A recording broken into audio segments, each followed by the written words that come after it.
everyone, and welcome back to the Social Media Derby. We've got a great episode coming up for you today where we'll go through the Champions League and Premier League football for Man United and Arsenal from the last, let's say, 10 days or so. And before that, I just want to say big thank you to everybody for watching on YouTube. Please subscribe if you can, like the video, share if you can as well. Comment down below with any questions or comments that you might have about the things that we discuss. And for those of you that are listening on Spotify, Apple, or any other podcasting platform, please give us a follow and a 5-star review if you can. It definitely helps a lot with getting more engagement and more listeners on the channel. But let's get straight into it. How you doing, Ant? Yeah, not a fantastic week for me, as you could probably guess from our stinky results. Yeah. But yeah, looking forward to these last few weeks before Christmas and getting some well-needed rest. How about you? Yeah, I'm not doing too bad. I actually don't want Christmas to come with the way that Arsenal are playing right now. I just want to keep on going as long as we can and keep this Man City form up as well, and then we'll be in a beautiful position to hopefully not bottle it. But let's get on to the Champions League fixtures first. Obviously, you guys had to play the dreaded Galatasaray away, which is obviously a well-known fixture in a bad way in terms of having to go there as an English team.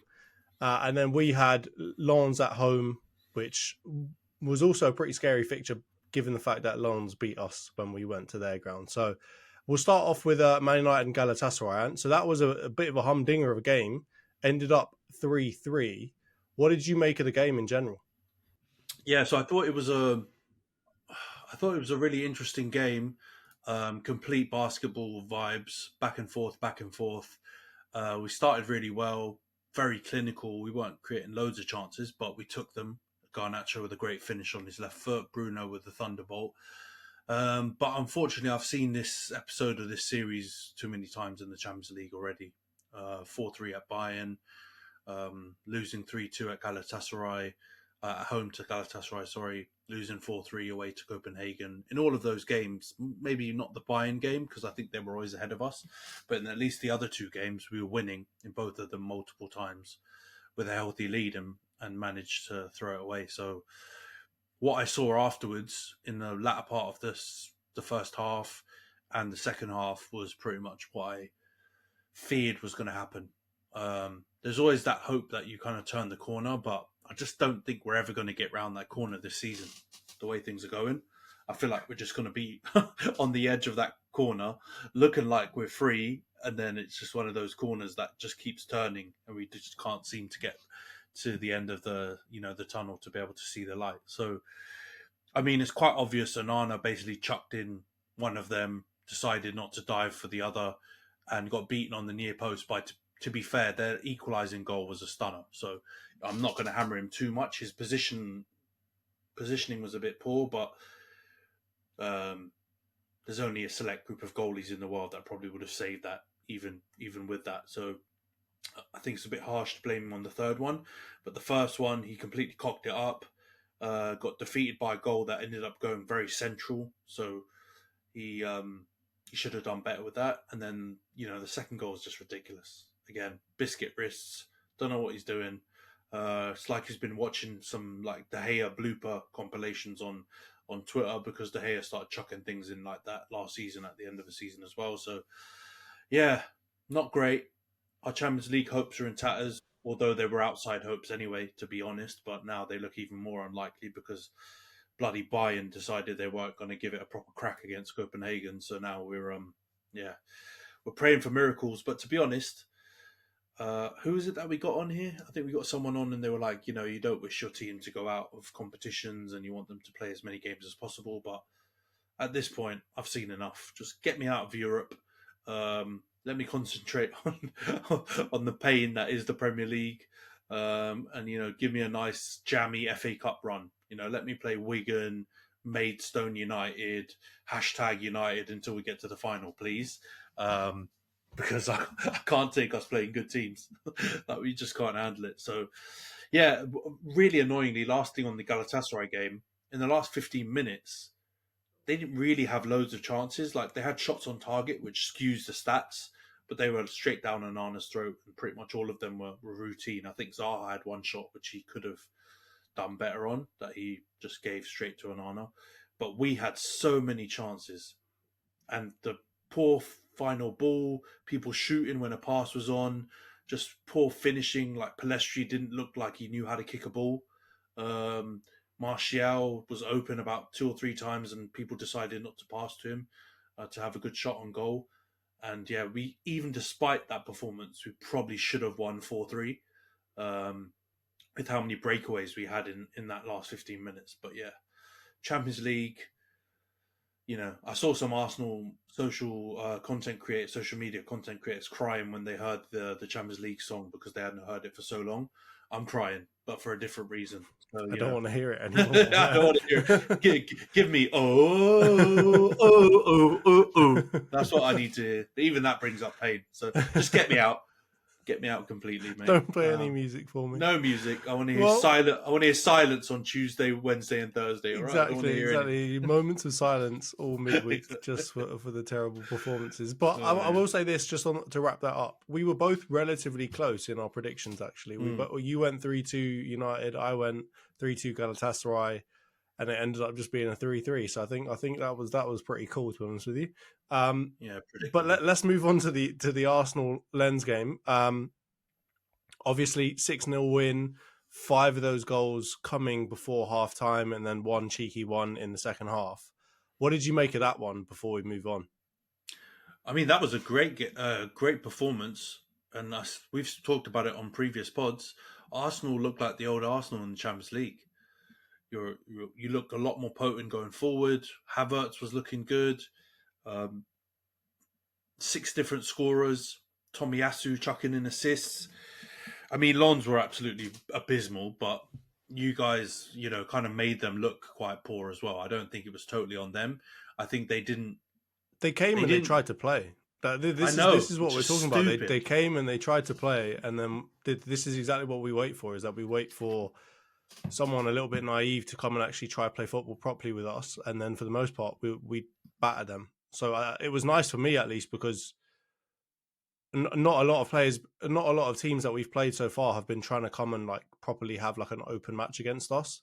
I can only think of maybe Tottenham trying to like actually play against us, and obviously they had quite a lot of firepower, so it was a pretty entertaining game. But outside of that, everyone else is kind of just like playing a very specific style of football to kind of break us down. And Lens didn't. They came and tried to play properly like they were playing against us at home, and we just took them apart. It was naive. It was so naive. Yeah, like you said, like you definitely made them look worse. But yeah, I don't know what they were thinking. Like Arsenal were one of the top teams in the Premier League, one of the top teams in Europe. I know they've been out of the Champions League for a decent while, but just watching back some tapes of how you guys played last season, and even how you guys have played this season, and what to mimic when playing you, it was so obvious. Just go 2 bags of 4, deep line, and just struggle, like fight and suffer for the performance. And they could have had, a sniff at getting something out of the game. But yeah, opening up, going for it, trying to play decent football. Yeah, it was, to be honest, you guys looked like you were Champions League veterans, and they looked like absolute, I don't know, like bloody Europa League dons. Yeah, exactly. A team from like, I don't know, Gibraltar or something playing football for the first time. It was just tactically, it was just ridiculous. So, you guys have wrapped it up now, haven't you? You've wrapped up top spot. You've wrapped up top spot as well. Yeah. So, because Sevilla somehow managed to throw away a 2-goal lead in the last 15 minutes. So, yeah, my God. I think they just want to go to the Europa, don't they? Like, at this point, there were some unbelievable goals in that game, though. I know the first one. That was first unbelievable. Was no look, top binned it. Yeah. But still, absolutely shocking. Big up PSV, though. They did well to do that. That takes minerals. That's something that, United have suffered with going down 2-0 at Sevilla. Yeah. So they managed to do it in the last 15, 20 minutes. So big up them. But yeah, just tale of two... just 2 complete opposite teams when it comes to our Champions League groups. We're bottom, you're top, and you're through already, and we're going to go right down to the last Scariest minute. thing about it is that you've scored the most goals in your group. And yet Yeah, you're but we've bottom. also conceded the most. Yeah, no, of course, you've got a negative goal difference, but you've scored the most goals in that group by far. We've conceded 15. So yeah, I remember someone. I watched some clip somewhere on one of the social channels where someone was going through it, and it's just like the stats are really bad reading. The amount of goals that we conceded, and then when you factor in how many Onana's chucked in, and people were just starting to quieten down the Onana slander over the last few weeks, because I don't think he's done anything amazing, but he just hadn't thrown it in for a couple of weeks. Or missed something that he should have saved. But yeah, he was back with a vengeance, and he said, hold my beer, I'm gonna stink it up for one more night in the Champions League. And that's what makes me even think, unless Bayern put out their under-14s team in the last game, he's going to have shots on target that he's probably going to just let through his biscuit fingers again. So, technically we've got a chance, but let's be real, we haven't got a chance. And if we did, it would be one of the smelliest qualifications to a Champions League group ever, to qualify with 7 points, losing more games than you've won. Ugh.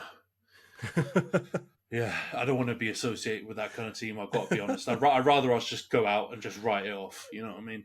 Yeah, I mean, at this point, it would probably help you not to have to play as many midweek games, right? So, but anyway, let's move on now to some of the Premier League football. So, I think we'll start there with Old Man United. I think that was probably the more eventful, I guess you could say, of the two games. So, went up to St James's Park, lost 1-0. I'm going to say that was probably a flattering scoreline for you guys, but let's get into it. For you, what did you make of the entire game? How did you think it went?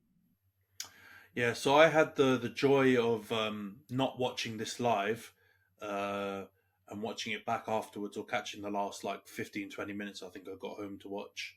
And we were actually decent in the last 10, 15 minutes. We had a bit more of the ball. We didn't really have any major chances, but we actually looked like, a semi-coherent team. But from what I heard from yourself and other people, and looking at the live score stats and everything when I was out, this was more like a 3-0, 4-0 type result, really. We got absolutely peppered for the first 75 minutes. Our best performers from when I've watched it back were basically our defence, for somehow managing to keep it at 1-0. And, I'm not saying that they were outstanding, but people like Maguire, Onana, Shaw just looked pretty sturdy. And, but, if it was 3 or 4-0, I doubt I'd put them in there, because a lot of Newcastle's finishing was quite poor, and we were quite lucky because of that. I think it was not so much our defence minimising the scoreline, it was them missing chances, Trippier hitting a bar, people missing, things that they probably could have done better with. 1-0 loss, Anthony Gordon with the goal. He's basically become prime Vinicius, hasn't he, since I said he's shit. So that's fantastic. I'm just taking L's all over the shop. Hate to see it as well, don't you? You hate to see that. And then, to make it even worse, TNT decided they're going to redo the Newcastle love-in and put all of the same stupid, useless twats on the commentary to just suck Newcastle off for the whole of the game. So, and I love Ali McCoist, yeah? I love him. He's class. I remember him from A Question of Sport days and all that kind of stuff. He's a big G and a legendary football player, if you know Scottish football, Rangers and all that. But the love-in, he was actually sickening listening to him. And, don't even get me started on Jermaine Genius. Absolute useless pundit. I don't know how he's on TV. He's absolutely poor. He's got a very clear agenda against United as well. Him and Gabriel Bonhor are just there to rile us up. I can see that's their sole purpose in punditry side. So that was sickening as well, because I don't even think Newcastle played that well. I think they beat us, but they didn't play that well. We were just poor. They were trying to pass the ball into back of the net. This was really frustrating for me. They would go down the wings, and then I was wondering, at one point, why are you not just testing the keeper? And they kept on trying to cut it back, and then Shaw and Maguire were just always in the right spot to just boot it back out. It was shocking from Newcastle as well, to be honest with you. There was no clinical part of them at all. I don't know who they think they are, to be honest, to start passing it into the net. Like I know their team outworked us for sure, made us look absolutely rubbish. But let's be honest, they've got bloody Joe Linton, Almiron. I'm not even going to talk about the defense because you've got bloody Jamal Lascelles. Mate, Shah was having an Shah absolute was good field day as well. Shah, He was marauding forwards, having shots. he's got all it. kinds. He's got that in him, though. He's got that in him. If you remember the Newcastle PSG game at home, didn't he slap one in the top bins or something? Like he's got it in him. He's actually a really decent player, you know. I remember hearing about because he played at I think Mönchengladbach, and he was in a couple of decent German teams that were challenging for Europe before he came to Newcastle, and he was always a player that was like on kind of biggish teams' radars, and then somehow he managed to go to Newcastle, and then he was obviously part of the Steve Bruce and all of that stuff, which wasn't fantastic. But he's actually decent. I think him and Botman are a good pair. But yeah, like we made Lascelles look like flipping prime Van Dijk. We just made them all look like much better players. And I'll be honest, their team is not great. They're better than us, obviously, at the moment. But I would still take our team on paper. They should be better. And we should be beating Newcastle. Obviously, away, it's quite hard. They've got a leveller because they've got the crowd. And they put away fans like at the very top. Exactly.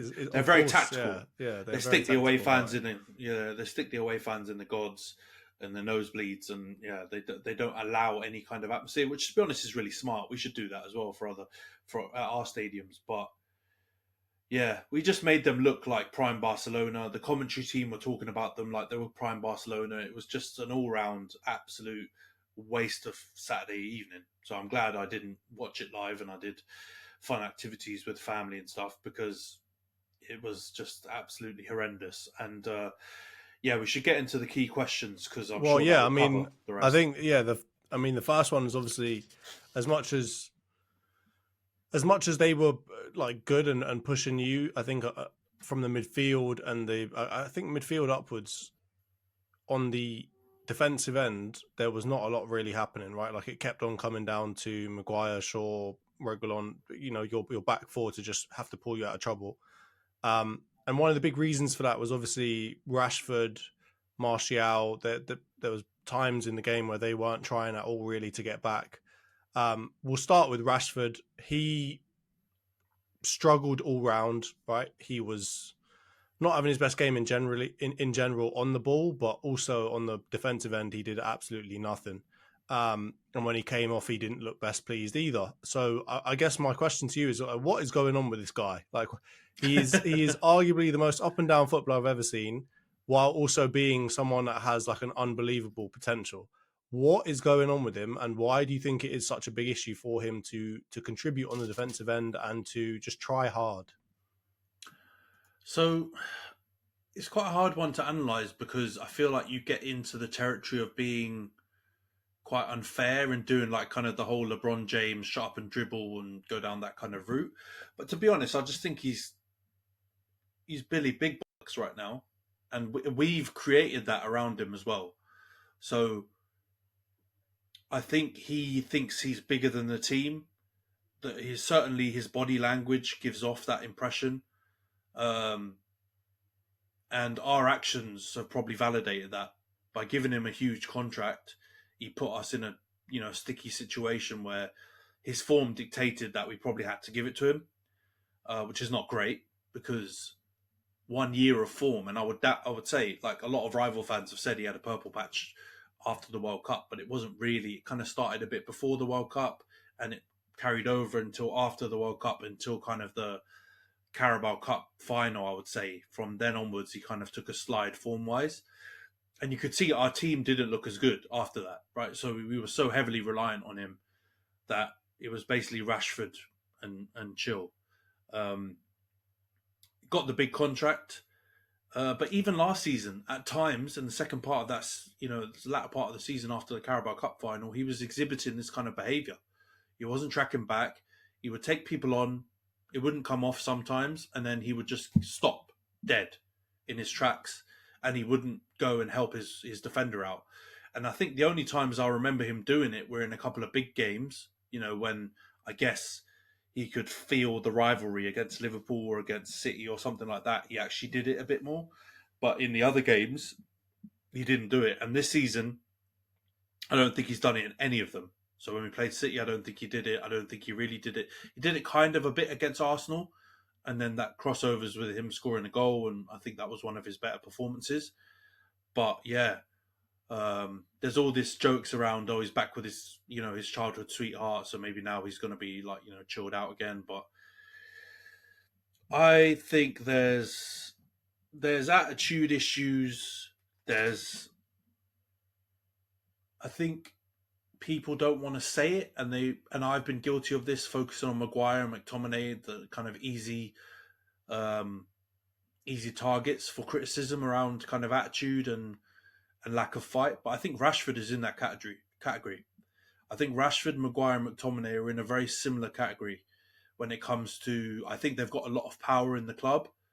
Some of which because they're local, or for example, Maguire got a huge fee, and I believe he's a Man United fan. So they have a lot of sway in that club, and when they're not on it, or they don't feel like playing, or they're having issues with the manager, this sort of thing happens, right? And so I think it was very telling. You need to go back and look at who Ralph Ragnick was playing when he was the manager, because he had nothing to lose, right? He's got no agendas. He had no reason to back certain players over certain other ones. Unlike Ollie, unlike Ten Hag now. He had no skin in the game because he basically knew he wasn't going to be the manager and he had nothing to lose. Rashford barely saw any minutes.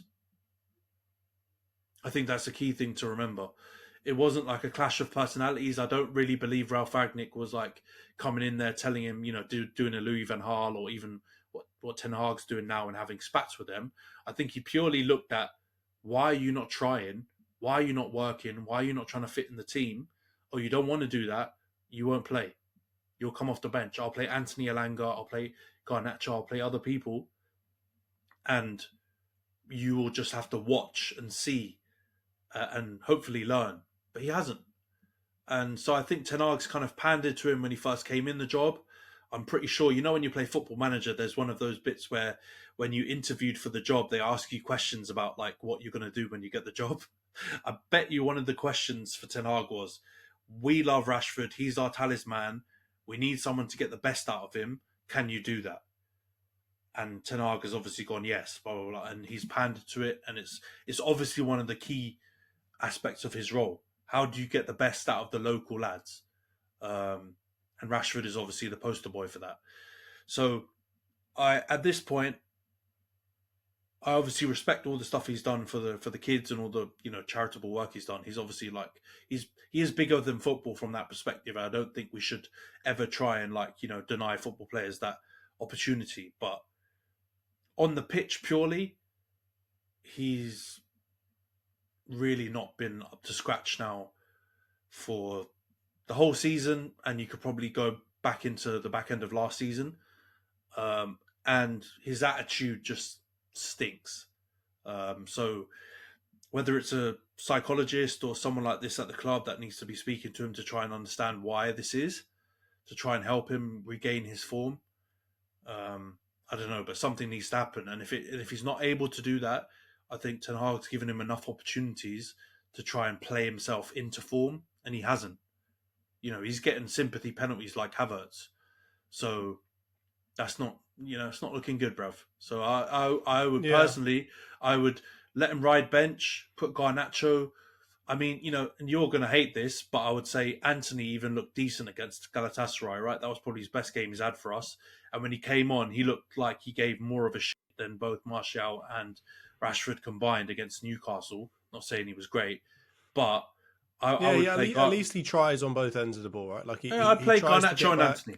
Yeah, no, yeah, I get you. It makes sense to me. I think from the perspective of at this point, you just need people who try hard, right? And I kind of said this before. This is why I would play youngsters, because they might not know how to shoot every now and then. Yeah, they might, just not be good enough to be playing in the game, but at least they try hard, and that's got to be the absolute number one thing that that Ten Hag needs to be looking for out of this team, because there's no way to play yourself into form if you're not trying.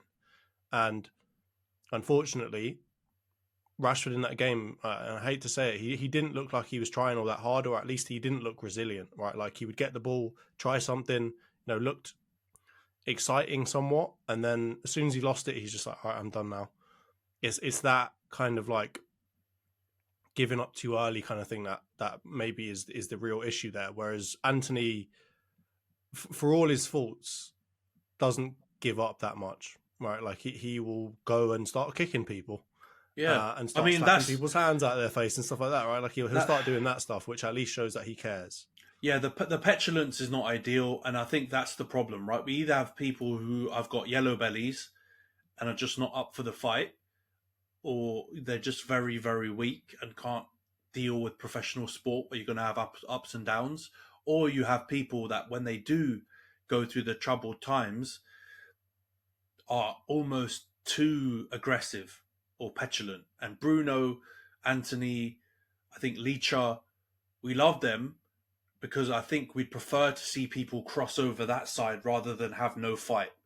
If we're going to choose between the two, I think we'd all choose, maybe going a bit overboard, because at least you can try and harness that down and try and get them to understand where the line is, and hopefully they can kind of work on that. But I don't know if you can teach someone to become more resilient. Like I think they've got to have something in them. And as much as I love Rashford as a player and as a talent, he doesn't have that in him. And that's why I mentioned the things about McTominay and Maguire, because McTominay goes missing a lot in games, which I think is another sign of that quality. Maguire tends to kind of make errors all over the shop when he's in that kind of scenario. Rashford just gives up. So, in the perfect world, I would just get rid of all of them.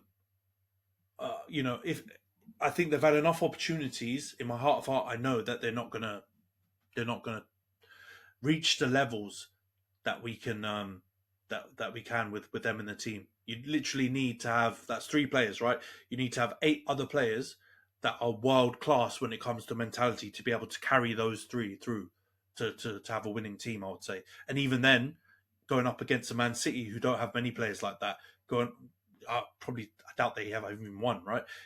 Arsenal now, who seem to be building that kind of squad, not many. Liverpool, not many. You can question their talent and stuff and say some United players might be equal to them in talent, but when it comes to mentality, to cojones, as Troy Deeney said, we don't have them, and you guys have them. So ultimately, football's a combination of the both, right? It's not just one or the other. You need to have both, and we don't have that. So, yeah, I think I love Rashford as a player, but he needs to have a long, hard look at himself, and the club needs to look at the situation, and we have to decide that we can't have any player, regardless of whether they're the class of '92 or another youth player, having this much power and be allowed to get away with that. We all need to buy into it, all of Yeah, us.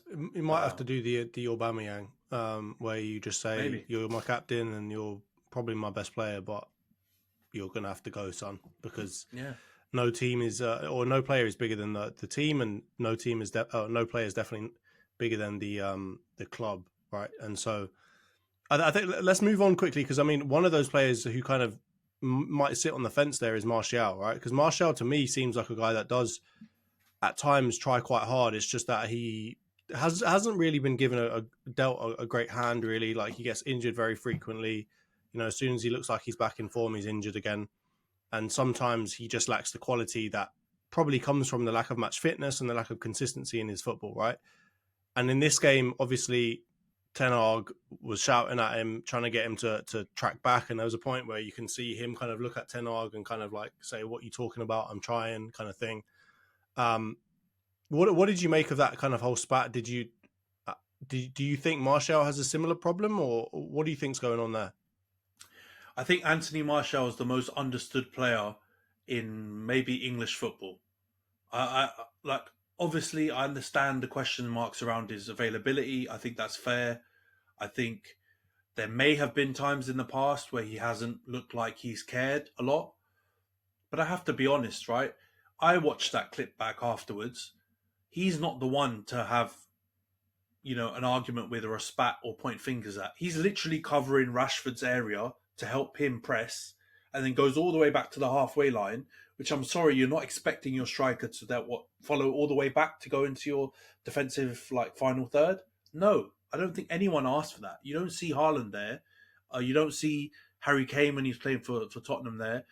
Like, and they drop quite deep at times, right, to search for the ball. None of them do that. So I think he's just a perfect player to be a scapegoat for every scenario. And like I saw something Jamie Carragher was saying about Rashford, funnily enough, and he brought Martial into the equation and said that, it's clear that Martial doesn't care, that's a fact, and all this kind of stuff.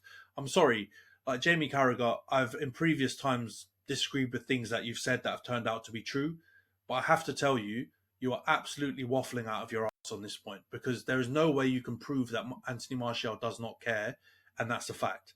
That's absolutely not the fact.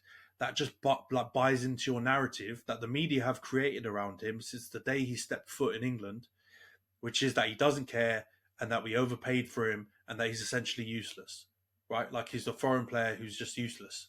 And that's completely not true. Because, for example, against Everton, I thought he was really good, right? Like he linked the ball really well and he was one of our better players. And actually, he looked a hell of a lot better than Højlund has looked in the last few weeks. And everyone tries to, kind of protect Højlund because he's young, and I get it. But quality-wise, Martial is a more complete player than Højlund, right? Højlund may have more potential, he may be more physical, for example, but all round Martial's got more facets to his game and actually suits working with Bruno and Rashford better than Højlund at this moment.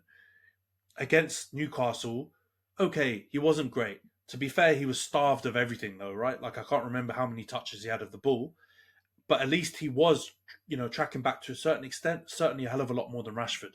So I don't know why Ten Hag's had a go at him. I think it may have just been a case of he was the closest person to Ten Hag, so he shouted at him, as an attacking unit, I would hope.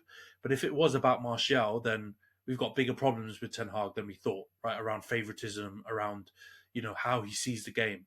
Because, I watched that clip and I'm, not even a football tactico. And you can obviously see that Rashford is the one who's not closing down and who's being lazy and giving up, and Martial's the one who's tracking back. So, yeah, man, I'm to be fair, I'm quite biased.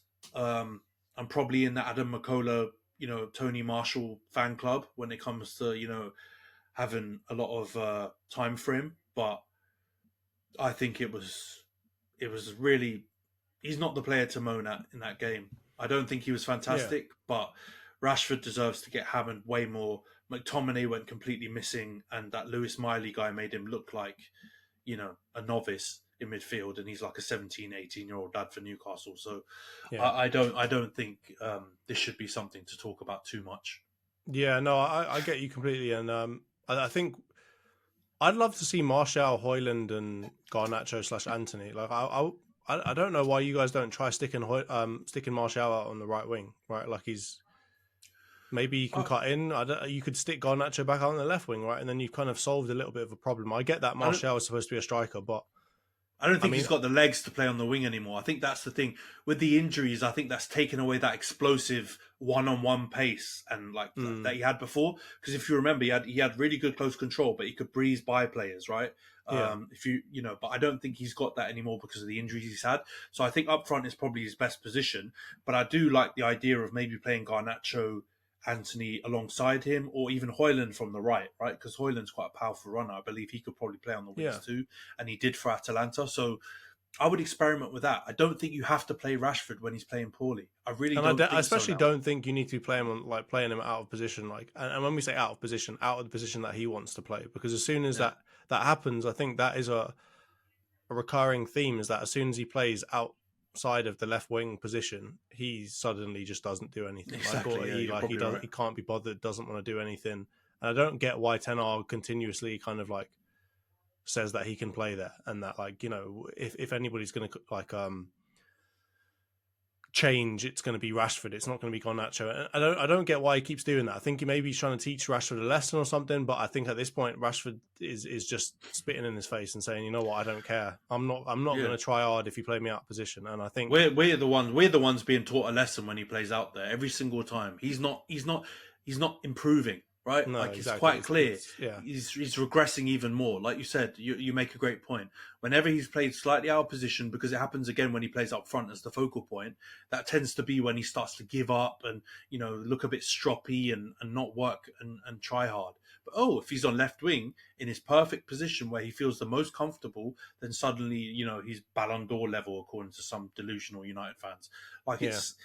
it's a player can't be that temperamental and like Mm. sensitive to a position change.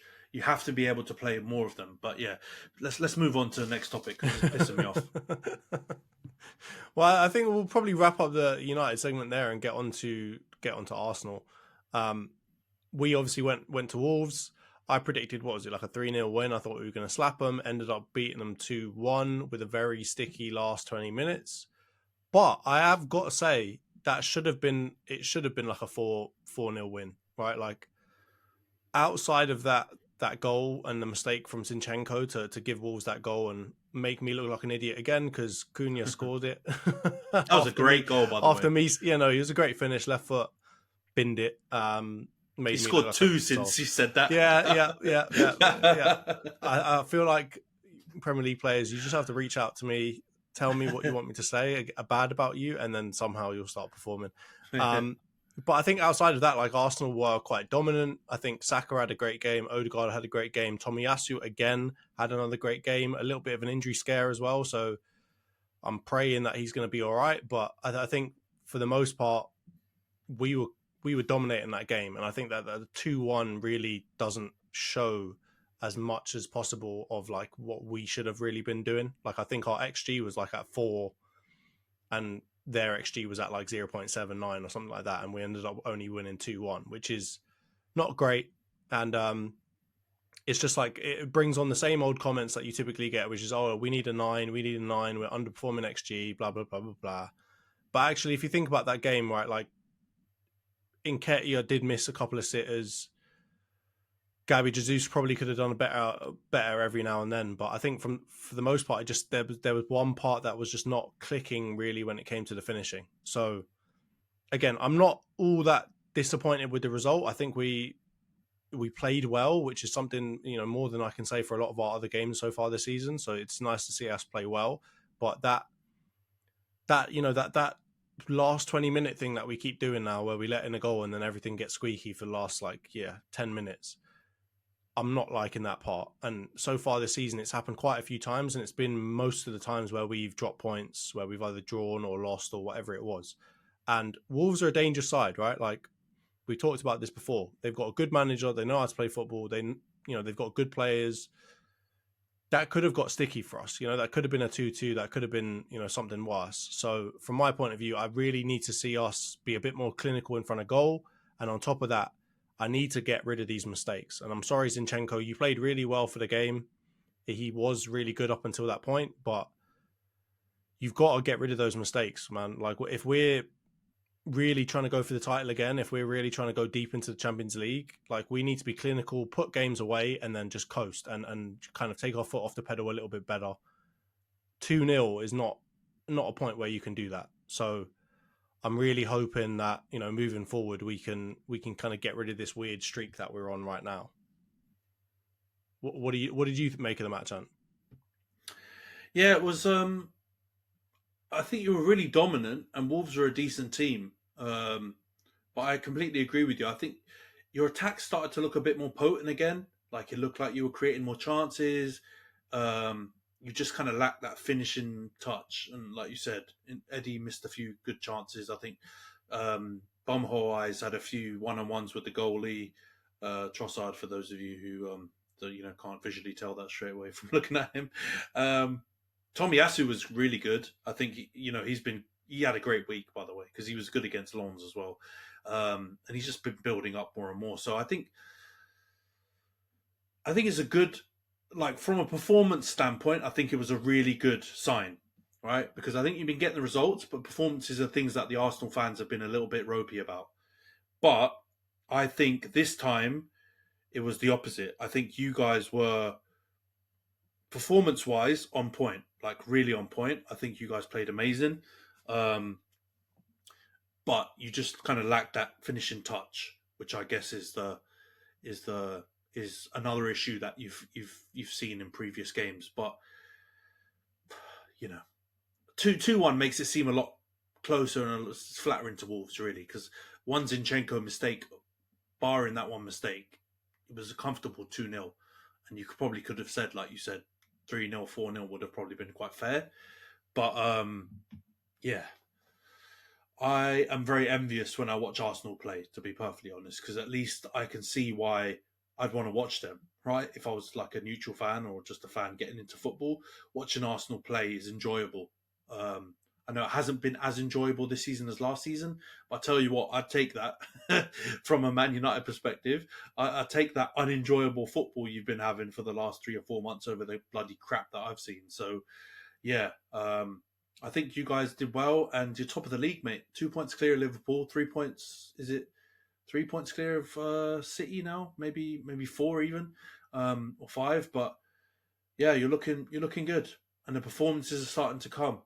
So it's one of those old cliches, right? To win ugly is a good sign, because eventually you'll start playing better, and I think that is what I can see on the verge of coming. But yeah, let's get into a couple of questions I had for you around the performance. So yeah, it was around. Do you agree with me? I guess around the fact that or the opinion that your attack is looking more potent in the last couple of games, and that's surely a good sign, right?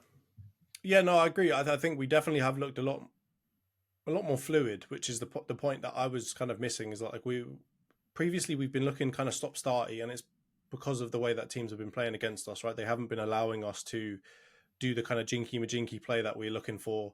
Haven't allowed Odegaard to play his little kind of like cheeky through balls. Haven't allowed Saka to get runs at defenders, cut in and do the kind of things that he was doing so well last season. So these last 2 games, maybe the Lens team kind of and their tactics against us made us look really, really good. But it was nice to just see us get back to being very fluid and having space and being able to create chances and put them away like that game kind of showed. But the game against Wolves, I'll be honest with you, I thought that Wolves would give us more problems because of the management. I think the management of the team, I know that Gary O'Neill was smart. I know that he knows tactically, he's very analytical of other teams. And I think I was expecting him to come out there and play that football that has been so frustrating for us for the last, let's say 14 weeks. And they kind of just allowed us to play a little bit more. And I liked to see Odegaard sitting a little bit deeper and, not so close to Saka. It kind of gave Saka a bit more time and a bit more space to kind of move into the places that he wanted to get to. So I thought from that perspective, I think that was one of the tactical changes that were made that were really good. Obviously, Tomiyasu's been great, and I think we just need to keep playing him as long as we can. I'm hearing that he's going to get another contract as well, which I'm really happy to hear about as well, because he has been class, right? And I think he's shown on the attacking side of the football that he can do what he needs to do. So I think, generally speaking, there have been some key reasons why we've been able to play such kind of like attacking and more attractive football. And I'm just hoping that we will be allowed to continue to do that. Or I'm at least hoping that Arteta's figured out a way to break down some of these teams that are setting up a certain way against us. So it bodes well for the future. But until I see us against, a more, let's say, housing team, I'm not certain of whether we'll still continue to be able to kind of like enforce our will on other teams, or if they're going to start doing it back to us. So the next couple of games, I think, will be telling for whether we really turned the corner on our performances. Yeah, I think that's fair. To be honest, I think your two results in this past week have come against teams that have played a bit more football against you. Correct. And so I guess that makes a lot of sense, man. To be honest, it would probably be a bit premature to be like, this is our Arsenal back, when you haven't kind of done it against a team that's playing a bit lower, more of a lower block and a little bit more kind of counter attacking. But yeah, fair enough. What about okay, so there was this and the big up Nabeed Haroon Rambo from No Ratings podcast, because he put out a really interesting tweet that kind of reverberated around all of football Twitter around world class players in the top 6 teams or whatever. Decky Rice was included in his one. I think it was quite a popular opinion that Declan Rice is now in the world class category alongside Rodri. Do you agree? And what have you made of his start to life at Arsenal? Because I've also seen people say, "Oh, we robbed West Ham. We should give him another 20 million." But Yeah. there are other people that say, "Oh, you guys are breading him because he's a DM and he just does DM stuff, and then everyone acts like he's had the biggest blinder of his life." Where do you sit on that around Decky Rice? I mean, do I? I'll get onto his performances first. Like, he has been the most stable and solid player in that team so far, right? And we're talking about a team that usually has pretty stable players in terms of like Saka, Martinelli, Odegaard, Saliba. We have a lot of stable players that really put in good performances on the regular. They're not always giving us 10 out of 10s, but they're giving us good 8 out of 10s. And Declan Rice has just embodied that for us. Like, he's come in, taken almost no time to get settled on like what he needs to do. He's immediately kind of started to gel in the team, and he just does. And this is the thing about what you're just saying. He does all of the simple things really, really, really well, right? Like, and as much as people want to say, "Oh, he's just a DM doing DM things," he's also doing a lot of progressive passing. He does a lot of like things that wouldn't necessarily go into a DM category, right? Like, he's not just like Fernandinho, just kind of like tackling people, getting the ball and just passing it to like David Silva to do madness, right? Like, he's actually being quite progressive himself. He's showing that he's good on the ball. He's showing that he's, you know, as resilient as you can get in terms of a player. So I think he's been absolutely class for us, and I don't want people to understate the role that he plays in that team, because that stability, I think you see at Man United now, when that stability isn't there, your whole team can crumble quite quickly, even with good quality around them. So from my point of view, he is outstanding, and it's exactly the kind of player that I wanted in this team. I don't need someone big and flashy. I don't need someone, you know, to be honest with you, like Kai Havertz, I didn't need someone like that. I needed someone more like Rice, who was going to come in, stay fit, fingers crossed, touch wood, and just and do the simple things well. And that's exactly what he's done. Now, when it gets into the world class category, I'm gonna throw this back at you, Ant. Is James Maddison world class? No, Then, absolutely not. unfortunately, Declan Rice is not yet world class to me, because I think they're quite similar in the fact that they've been really, really good for lower level teams for a while now. Mm. Just because that's a really good measuring stick. Yeah, I mean, just because you come to a good team and you have 15 weeks or 14 weeks of being good, I don't think we should act so quickly to say that you're world class. Do I think Declan Rice will become world class? Yes. Unfortunately, the world class category, to me, you need a season plus at the top level of football to be doing that, right? And Yeah, ideally, it'd be a little bit I longer than agree. that, even, right? I agree. And this is where I say, like, Saka, in my mind, is world class because of the performances from last season and because of the performances this season, right? In the Champions League included. Mm. He's showing that he's, to me, maybe it's a little bit like on the iffy side for some people, and I get that, but he's more dead certy for me as being a world class player than Declan Rice so far. And that's not to say that Declan Rice isn't playing at a world class level right now, but to give him that world class tag, it depends on how we're defining what that world class means. Because to me, world class is like, you've shown it for a good amount of time that you are one of the best players in that position. And Yeah, I 100%. think he's shown it for these last like 4 months or whatever, 4 months. I think he has shown it, but you've got to do it a little longer before we can put him into that world class category, because it's the same stuff that people are saying about Maddison. Like, oh, now he's suddenly better than KDB. No, Give your head a calm wobble. down. Exactly, give your head a wobble and sleep it off, mate. Because we Exactly. can't. We're not doing that recency bias, prisoner in the moment stuff. And I'm gonna Yeah, but unfortunately people have to do. do it against Decky. No, but people do, and I hear you. I think Saka's the player in your team that has the strongest shout for being world class, right? And I'm not saying that he's the only player that has played played to that level, because I think Saliba has, I think Declan Rice has, I think Odegaard last season has, I think Gabriel Martinelli potentially has or is very close to, but it all comes down to what you've said. Declan Rice has been very good for West Ham, but they're singing, the Danny Dyer song to Europa Conference League winning, not anything too high level. Martinelli's won nothing really, and he's only done it for you could say maybe a season and a half. Odegaard as well, only a season. Saliba, you could say maybe a season and a bit, but I'd say this season I think he's looked like the real deal Holyfield, right? Like last season, I think, there was so much excitement that some of his like lesser performances were completely eradicated, but I do think he had a few. But this season, he looks almost flawless, right? I don't think I've seen him get twisted up once, or even have like a period in a game where he looks shaky. So I think, I think you've had world class performances. You've had players who are in that kind of form, but I think Saka's got the best shout. But even then, I think the last sprinkling you need to be world class is you got to win something, right? Like you have to. And I think as soon as Saka wins something, he's got the stats, he's got the performances, he'll have something to hold on to that I think it will be undeniable. He will be world class, right? And I think Decky Rice is trending. I don't think it's an insult to say no, but say, look, you've got 4 players that are trending towards there, because that's really good, man. Like we talked about it when we did our international 11.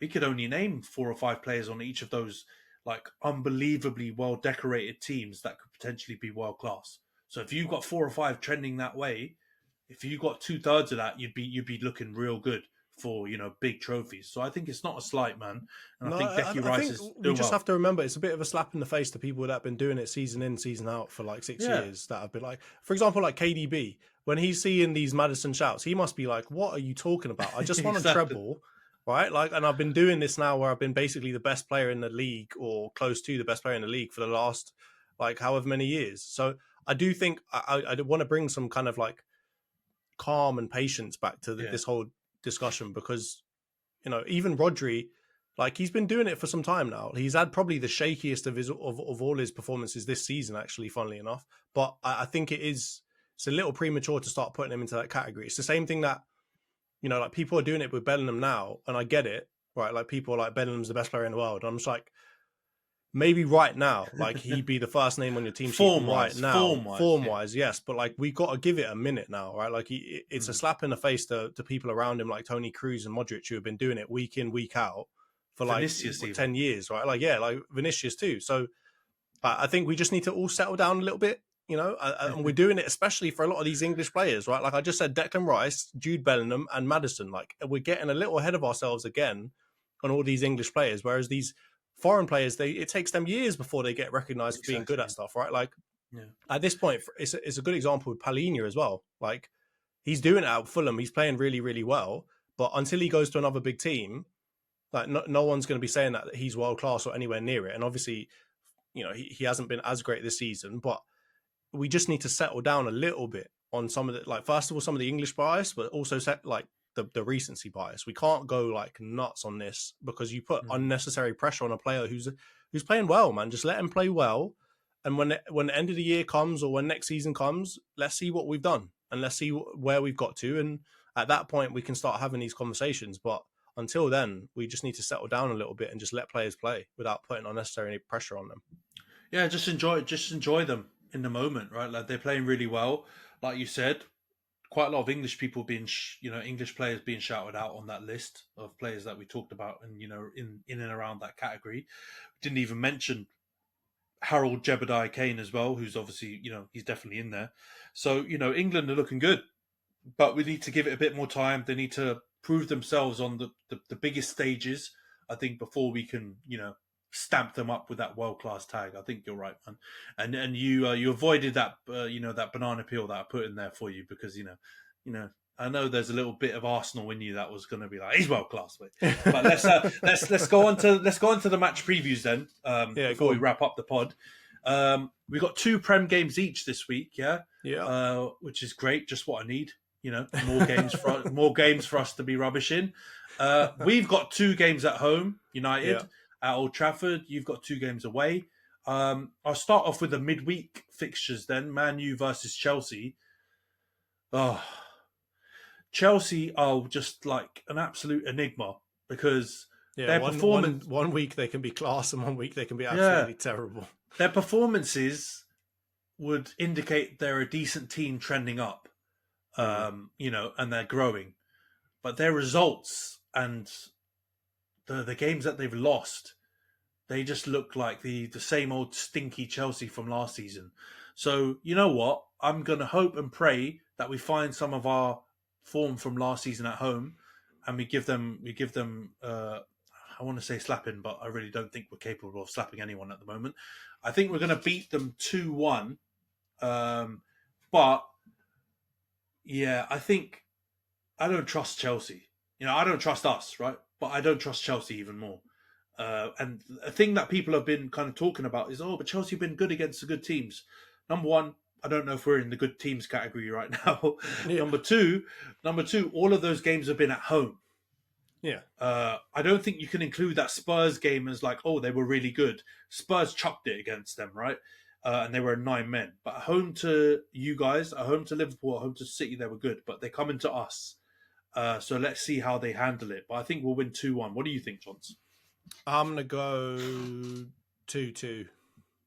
Fair enough. I think that's probably two struggling teams. Both teams let in quite a lot of goals, but I can see you scoring a couple of goals as well. I'm going to go 2-2. Yeah, fair enough. And then on the Tuesday, in fact, you guys play before us because that Man U Chelsea game's on Wednesday. Yeah. You guys are travelling to the Terraced House Stadium in Luton to play your fellow Hertfordshire team. I believe they're in Hertfordshire. Mm-hmm. What do you think about that game? Do you think you're going to win? Surely you've got to come and give us big smoke, Skeppy settings. No, because I think Luton will set up the way that we were talking about before. They're not as good, so I still think we'll beat them 3-0. But we're not going to come out and slap them like 7-0 or 8-0 or whatever we need to do, because I think they're learning a little bit quicker than that. They can't be doing that. And I think against us at home as well, I don't think they're going to be naive enough to come out and try and play football against us. So I think we're going to go 3-0, but it's going to be a struggle to get those 3 goals. It's going to be like a couple penalties and jammy stuff. And so that to me, that's not smoky settings, because Arsenal are top of the league and Luton are pretty much bottom of the league or close to it. So we should be slapping them at least. No, they're actually 3-0. They're actually not in the bottom. They're not in the bottom 3. They're in. Oh yeah, because they got a win recently, didn't they? Yeah, they're in 17th place. They got a win, and then obviously Everton got deducted 10 points. But I think Everton are only a couple of points behind them now. So I'm expecting... It won't be long before Everton. They get back down to the bottom. Let's be honest, right? They might be trending a little bit up, but they're going to be in that convert. You know what, yeah? I actually have to give them a smidgen of credit. They're the one team that I think recognise what they're in, the situation they're in, right? Like they know that they're rubbish and they're in the Premier League, so they need to just like batten down the hatches, survive, put 10 players behind the ball and just try and get their Terraced House Stadium, riled up and get the community involved, because I think that's their only shot. So I don't think you're going to win 3-0, man. I actually think this will be a lot tighter, but I think you'll get the dub, but I think you're going to win 2-1. And I think there's going to be moments when it's going to be a bit sticky.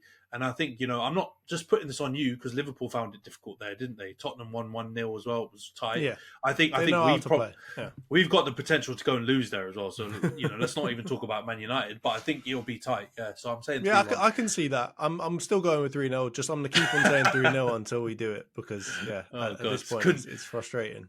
Couldn't you judge? All right, let's go on to the weekend's games then. We're both playing on Saturday. Man United playing Bournemouth at home. Your Arsenal are going to Villa Park, which is probably the hardest game. Everyone gives big chat about Newcastle. Game, they give big chat about Newcastle away. They give big chat about Anfield. But you saw what Fulham did, right? 4-3 there. A couple of other teams have got some decent score lines there. So I actually think Villa's probably the hardest place to go to right now. They're on fire. They're unbelievable at home. I think they've got the best home record this calendar year. So let's continue with the Arsenal side then. What do you think of this game? What do you think the score's going to be? I think we're going to have a wobble. I think it's going to be like a 2-2. Unfortunately, I think Villa is a really difficult place to go. They've got a lot of really good informed players. I think people forget that they've got arguably the second best striker in the league right now. Right, obviously Kane's gone. And Ollie Watkins is nuts, man. I had in my FPL team. It looked like he was going to be injured, and I was like, all right, you know what? I'm going to put him in just in case. And if he goes out, I'll swap him with somebody else. And he came and he scores, man. This man is just unbelievable, and I got a lot of respect for him. But I think it's a hard game for us. I think they're not going to let us play the way that we want to play. And then they've also got a lot of attacking threat, right? They've got like Diaby, they've got Douglas Luiz in form. Somehow John McGinn's playing like bloody prime Zidane out here for them. So I think from that point of view, I'm going to say, I think that's going to be a tough game. I could see it being like a yeah, like a 1-1 or a 2-2. But they're gonna score against us, man. I'll go for a 2-2. What do you reckon? Fair enough.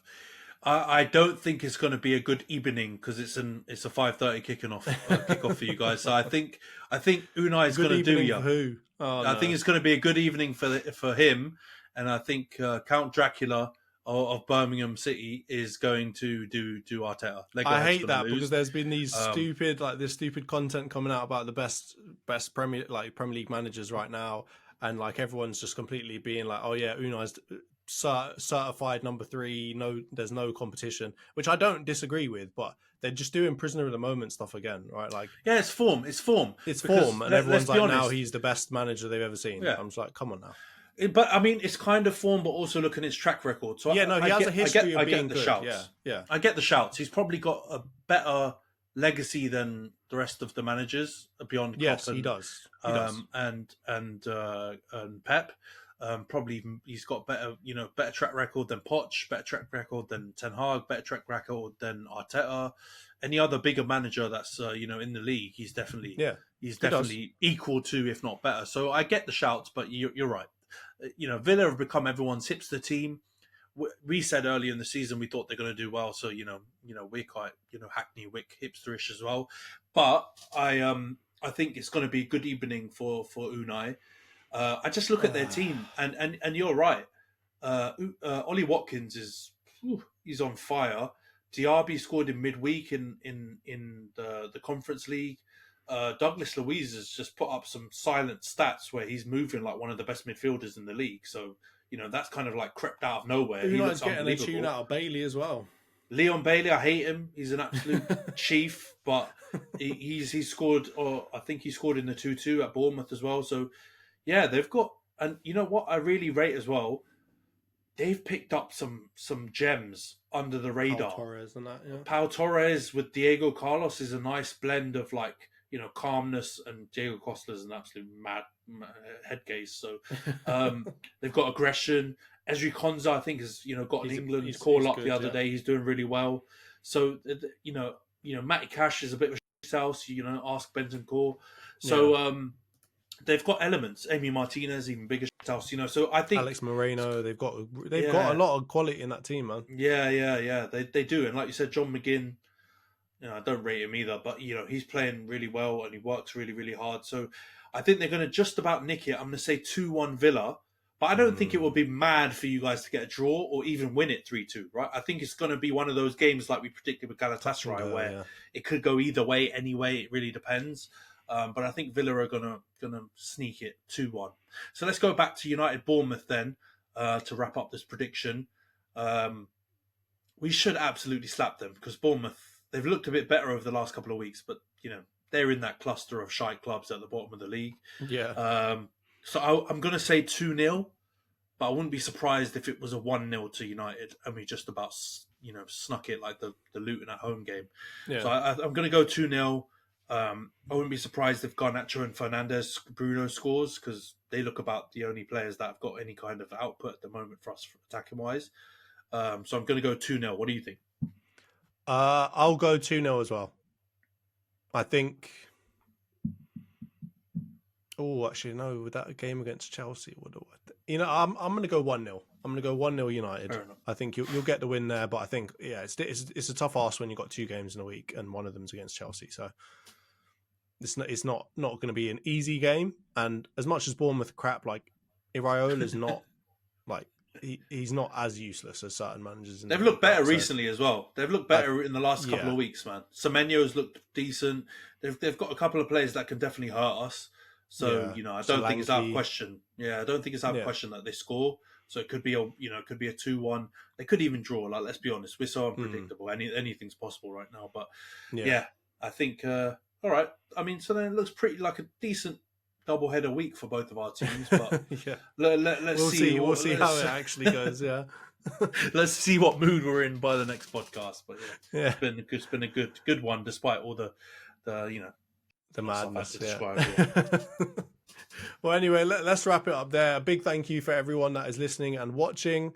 As always, like I said earlier, subscribe, like, share, follow us, give us a 5-star review, and we'll see you next week. Cheers, Ant. Cheers, guys. Take care.